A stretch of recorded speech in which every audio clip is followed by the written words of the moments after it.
Hello and welcome to my channel. My name is Lynn and today I am going to make a circular impossible card with the help of a die set. I got this as a set or a bundle of 3 and it was from Black Friday, I think. I'm pretty sure. And it's by Craft Stash. There's the, today I'm using the circle-shaped impossible card, but I also have the oval and rectangular shape.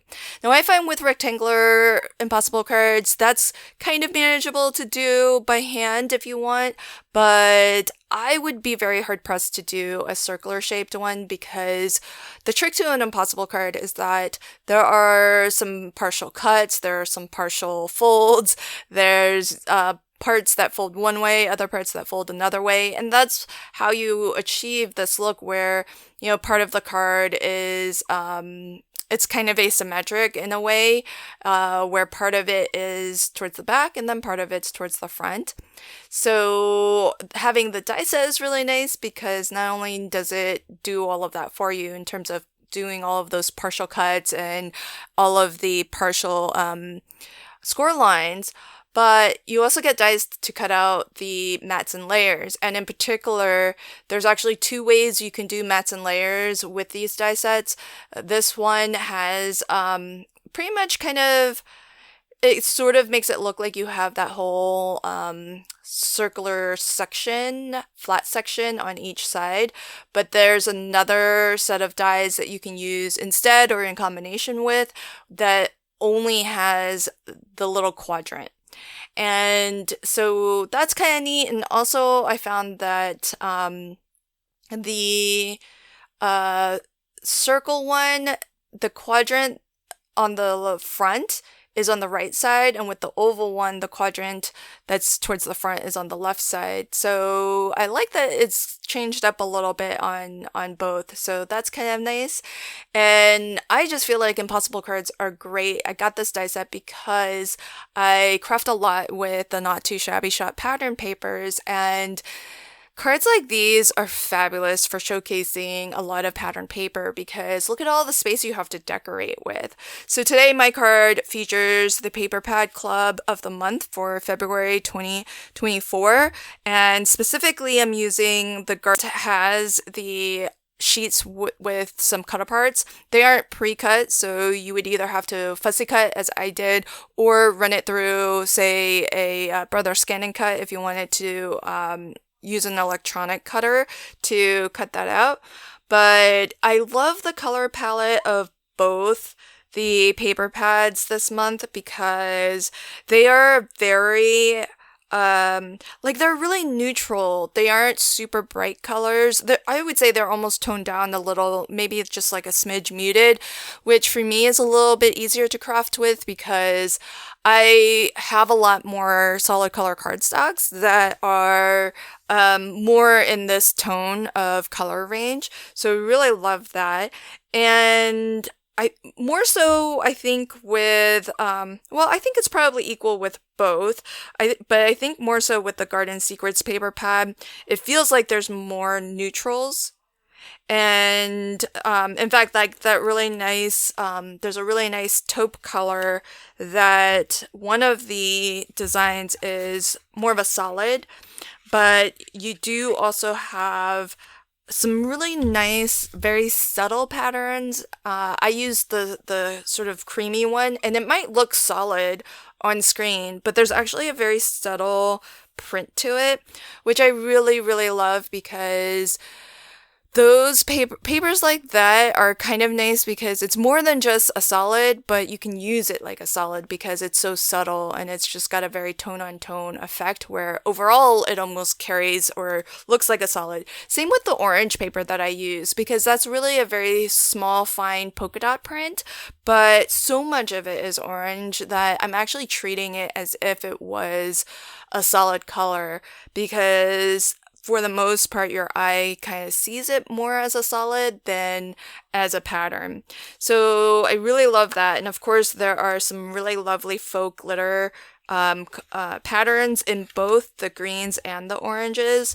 In Garden Secrets, It's not really themed for any particular occasion, so I feel like this is a good one to use all year long. And certainly there are some florals because it is Garden Secrets, and the watering can is another feature or graphic that is featured in some of the patterns, but I feel like otherwise this is a fairly neutral paper pad, and it's got a lot of really basic colors, which I love.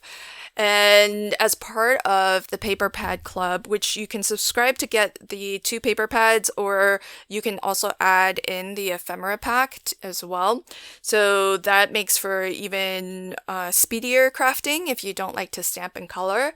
But the Garden Secrets paper pad does come included with a few sheets of the design where I've used the basket of flowers, there's sort of a spray of flowers, and the watering can.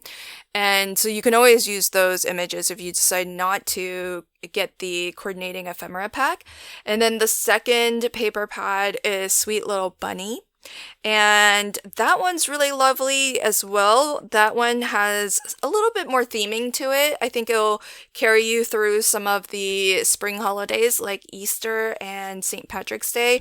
But for the most part, and really to be honest, like with all of the theming, you can just flip to the back of that print or that paper and you'll find a print that is neutral. So if you're crafting with these paper pads and there's a pattern that is highly themed, for example, several of the designs in Sweet Little Bunny features a bunny or two. And so if you're past Easter or crafting where you need a bunny featured, you can always flip to the backside and there's going to be a really lovely pattern that you can use that's very general purpose and usable all year long. For my sentiment today, I've pulled out Happy Birthday from the clear, the stamp of the month. And with the stamp of the month, you can get that as a monthly subscription by itself, or if you want, you can get it with the coordinating dies. So that's an option as well. And I think starting this year, there are perks beyond the 18% off that you get if you do subscribe on a monthly basis. So definitely check out the Not Too Shabby shop subscriptions, and you can check out what the perks are because they're different depending on whether you subscribe to the box of the month. There's also the junior box of the month. There's the stamp of the month, and there's the paper pad club. So depending on which ones you sign up for, you might get different perks. And I think the perks kick in at 6 months once you've been a subscriber for 6 months, and then you'll get another bonus when you've been a subscriber for 12 months. So definitely something to check out. And that just about wraps up my card today.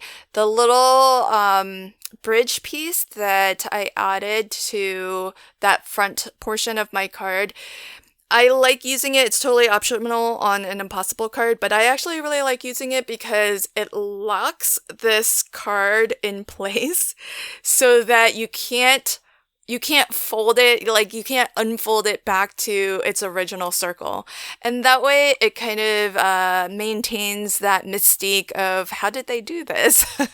And so I like that. And it also will fold down flat. I added a blank panel to the back, so that can be where you write your message. You can also stamp out another sentiment if you want.